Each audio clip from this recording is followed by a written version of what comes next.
سورہ والضحیٰ نازل کب ہوئی؟ ابو لہب کی بیوی تھی ام جمیل. ایک مرتبہ ایسا ہوا کہ اللہ کے نبی صلی اللہ علیہ وسلم پر نزول وحی میں کچھ وقفہ آیا. اسے فترت وحی بھی کہا جاتا ہے، وحی کا کچھ دیر کے لیے رک جانا. اچھا، اب جب ایسا معاملہ ہوتا تھا تو کفار و مشرکین کو بھی معلوم ہو جاتا تھا، اس لیے کہ جب اللہ کے نبی صلی اللہ علیہ وسلم پر کوئی وحی آتی تھی تو آپ صلی اللہ علیہ وسلم جا کر لوگوں کو سنایا کرتے تھے، ان کے سامنے پیش کرتے تھے کہ اللہ کا یہ پیغام آیا. کچھ عرصے تک کوئی وحی نہیں آئی. ام جمیل نے اللہ کے نبی صلی اللہ علیہ وسلم کو طعنہ دیا، اور اس طعنے کے الفاظ روایات میں ہیں، ادا کرتے ہوئے بھی خوف آتا ہے. اس بدبخت عورت نے کہا کہ محمد صلی اللہ علیہ وسلم، لگتا ہے تمہارا شیطان تم سے ناراض ہو گیا ہے. معاذ اللہ. الفاظ اس لیے سنا رہا ہوں کہ اللہ کے نبی صلی اللہ علیہ وسلم کی تکلیف کا اندازہ لگایا.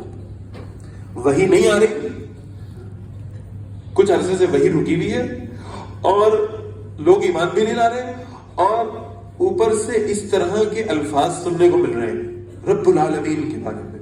بھائی قرآن کہتا ہے والذین آمنوا اشد حبا للہ، وہ جو ایمان والے ہیں وہ اللہ سے بڑی شدید محبت کرتے ہیں. تو ایمان والے شدید محبت کرتے ہیں تو رسول اللہ صلی اللہ علیہ وسلم کی اللہ سے محبت کتنی شدید ہوگی بھائی؟ کتنی شدید محبت ہوگی. اور اللہ کے رسول صلی اللہ علیہ وسلم پر کیا گزرتی ہوگی جب آپ صلی اللہ علیہ وسلم دیکھتے ہوں گے، سنتے ہوں گے کہ اللہ کے بارے میں یہ الفاظ ادا ہو رہے ہیں اور طعنہ دیا جا رہا ہے کہ وہی رک گئی ہے.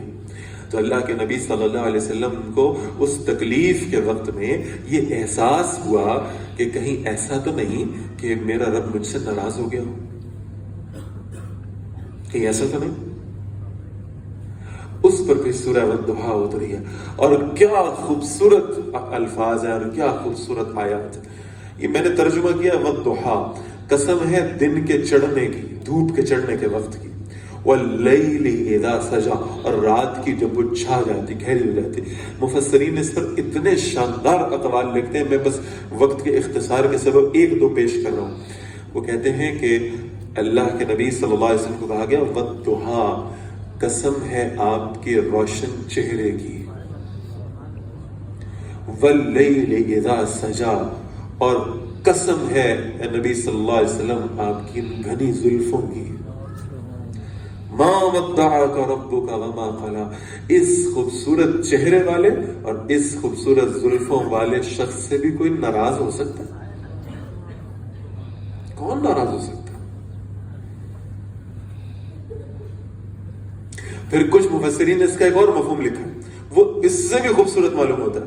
وہ کہتے ہیں کہ والضحیٰ سے مراد ہے دن کا وقت جب اللہ نے موسیٰ علیہ السلام سے کوہ طور پر کلام کیا،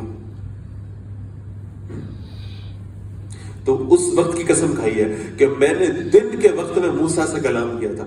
واللیل اذا سجا، اور قسم ہے اس رات کے وقت کی جب وہ چھا گئی تھی اور میں نے آپ کو معراج پر بلا کر یا رسول اللہ آپ سے خطاب کیا تھا.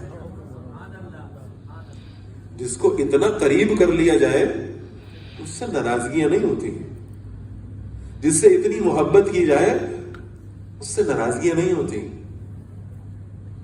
ما ودعک ربک وما قلی، جیسے دن کا چڑھنا ظاہر ہے اور جیسے رات کا چھانا ظاہر ہے، اس میں کوئی شک نہیں ہو سکتا، تو اس بات میں بھی کوئی شک نہیں ہو سکتا کہ آپ کا رب آپ سے کبھی ناراض نہیں ہوا.